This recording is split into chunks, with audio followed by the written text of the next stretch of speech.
It's a great pleasure to be here today on behalf of Minister LaBelle, Minister of Transport, and to be with this very important industry. Our government won a strong mandate for our economic action plan in the last election. It's a low-tax, pro-trade plan for jobs and growth. You, those in the shipping business, are central to that plan. That's because Canada is a trading nation. Now, right now, roughly 2/3 of our trade is exported to the United States of America. But developments as recently as yesterday remind us that we need to diversify our markets. And that's where you come in. In terms of dollar value, almost 2/3 of the exports that we send to countries other than the United States go on ships. It's reasonable to extrapolate then that any new dollar in intercontinental exports will, 60 cents of it, will travel to its destination on a boat. In other words, you matter big time to our economic plans. We want you to know these plans so that you can prosper from them and create jobs for port workers, ship crews, farmers and factory employees, and others whose products we need shipped, transported to new markets. So let me tell you how we're going to work with you to make it happen. Since forming government, Prime Minister Harper has concluded 9 new free trade agreements with Colombia, Jordan, Panama, Peru, Iceland, Liechtenstein, Norway, Switzerland, and most recently Honduras. More importantly than what we have done is what we are doing on the trade file. This year, we hope to conclude a brand new comprehensive trade agreement with the European Union. Already the largest combined economy in the world, the EU is the second biggest destination for our exports. This trade agreement, when concluded and implemented, will lead to the creation of a net 80,000 jobs and a $1,000 per family increase in income. Next year, we hope to conclude a trade agreement with India, the world's second most populous and one of the world's fastest growing economies on the planet. Now, to ensure that we can compete in this new environment, our government is removing obstacles to success.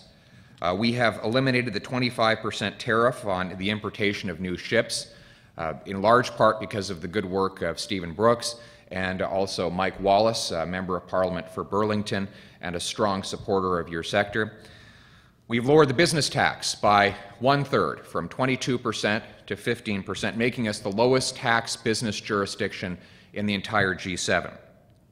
And most immediately of all, we are working with our partners on both sides of the borders to address New York's unrealistic, job-killing ballast water rules.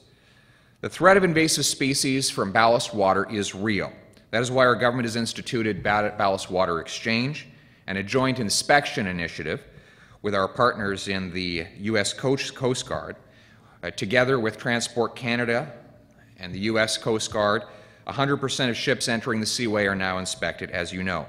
The good news is that these steps have worked. In the last 5 years, there has not been a new introduction of species attributed to ballast water reported in the Great Lakes. That is a half-decade of success, and you should all congratulate yourself for your role in it.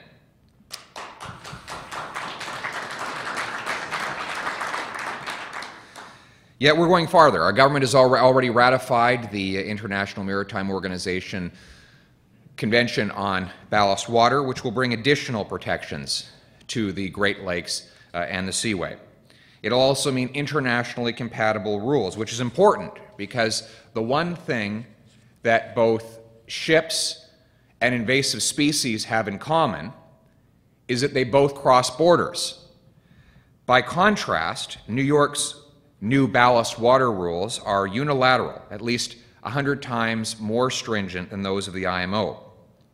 The technology to meet and test these standards does not exist. That's not our opinion. That is what the United States Environmental Protection Agency's own science advisory panel has concluded.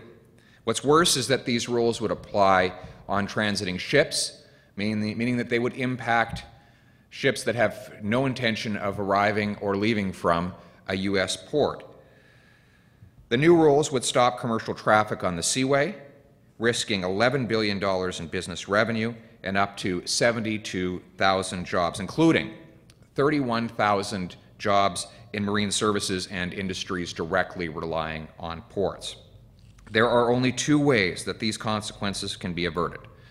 The first is for the United States Congress to pass and the President to sign legislation which would return a national standard of regulation for ballast water, one that would be compatible with the EPA and with Canada's own regulations. That would replace the current state-by-state patchwork.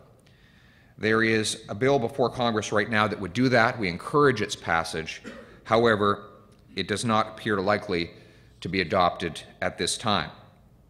That leads to the second possible solution, a change in policy by New York. To achieve this goal, we need to demonstrate to the people of that state the impacts of the regulation on their own economy.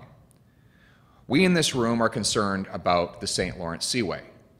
Those in New York have a different, but arguably even larger concern with the proposed state regulations. That is the Port of New York and New Jersey. New Yorkers should realize that their new ballast rules could shut down the Port of New York and vaporize tens of thousands of jobs in and around that city. And the reason why is obvious. There are 68,000 ships around the world that are going to change over to the IMO-approved technologies. It is unrealistic to expect that these 68,000 ships would follow one global standard as they're floating around seas all over the planet, but then follow a completely different standard when they arrive at one state in one country. That means that ships will have to reroute, and that means less business for the Big Apple. We want to make sure that New York decision makers know that. That's why last November I met with New York Senator Savino, the city's Economic Development Corporation, its Shipping Association, and its local Longshoremen Union. They agree with Canada and are pressuring their government to act accordingly. Finally, along with officials at Transport Canada, who are world-leading in their expertise on this file, I met with the New York State Department of Environmental Conservation, which is responsible for the regulation. I should note that while they disagree with us and we with them, they were willing to hear our arguments, and they encouraged us to continue the dialogue, and continue it we will. It's also encouraging that Tim Meisner, who is here today, is the government's lead within the public service on marine policy, and he has been in regular contact with the governor's office in the state of New York, and he continues to make progress in sharing Canada's position and providing information on our plans. Our government will work night and day to protect the jobs that rely on the seaway. We want to partner with you in order to see to it that that happens. Canada is on the threshold of a great breakthrough now.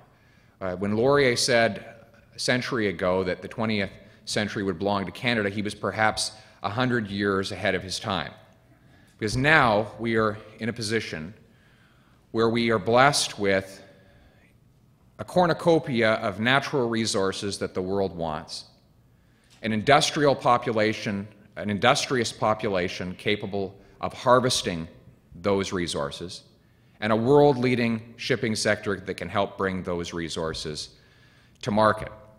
According to the Wall Street Journal, which recently conducted a study of economies around the world in every single country, determining which had the freest and most open economies based on regulatory burden, government spending, taxation, etc., Canada ranked number 6 out of every country on earth. The United States ranked number 8, which means we now have a more open and a more free economy than our American neighbors. Forbes magazine recently said that Canada is the best place on planet Earth in which to do business. Our government intends to build on this free enterprise, market-based approach to expanding jobs and growth, to liberating the forces of industry and entrepreneurship to make Canada one of the freest and most prosperous nations on the planet. Thank you very much for being part of that vision.